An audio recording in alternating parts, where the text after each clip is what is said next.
Hey guys, Blue Dog Travel here. Me and Maryland are hanging out, and I wanted to answer some questions that I received about trips in Savannah.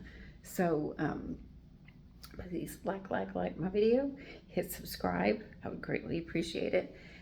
Parking. So, in the historic district, parking is limited. Whether you're at a B&B, whether you're in a Verbo, whether you're in a hotel, if you are parking, and especially if you have a big van, keep in mind some of the parking places are very limited. Even hard to get into a parking garage at some locations, especially with a big van. Street parking is an issue. You might be able to park during the day, but at night there's no parking, or that B&B where you're staying at or the Verbo may have like a little parking garage or like a little driveway, but all the vehicles won't fit. So kind of keep that in mind. Parking may be an issue for you. Walking.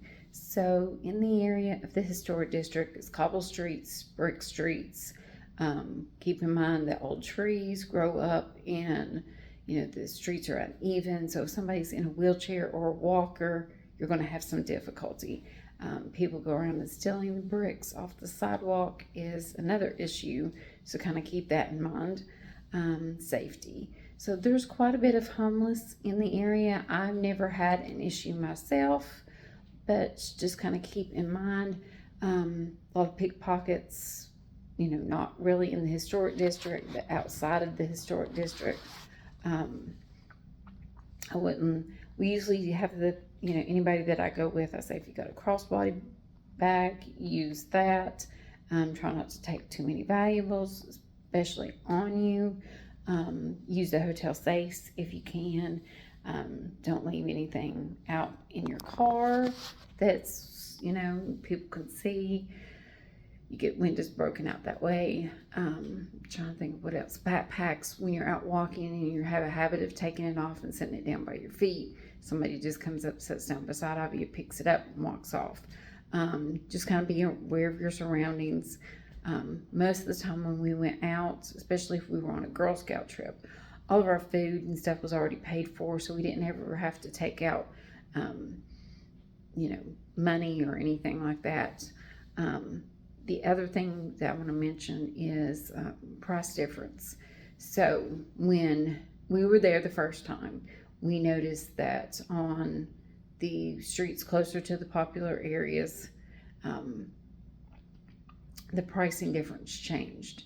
So if I wanted a t-shirt and I was down on the river, that t-shirt could be, we'll say, $35. If I walked 2 streets further up, away from the river district, that same shirt I could find for 10.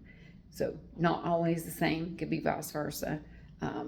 But just keep in mind when you're going, if there's a souvenir you're interested in, and especially if you're going with a Girl Scout trip and the girls are on a budget, the first day I always have mine like, look, see what you want to get, look at the price, kind of remember where it's at. You need to take your phone, take a picture of the store or whatever, and then the last day before we leave to come home, we usually go back and pick out whatever it is we need.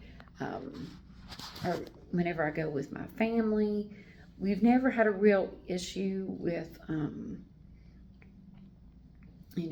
any kind of safety issues other than, just kind of being aware of your surroundings.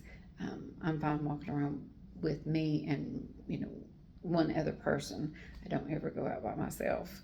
And I think those are the only questions that I really had that were asked here recently. If you have any other questions, put them in the comment box and I will try my best to answer them. Again, we've been 6 times in a year and I will try my best. Thanks, guys.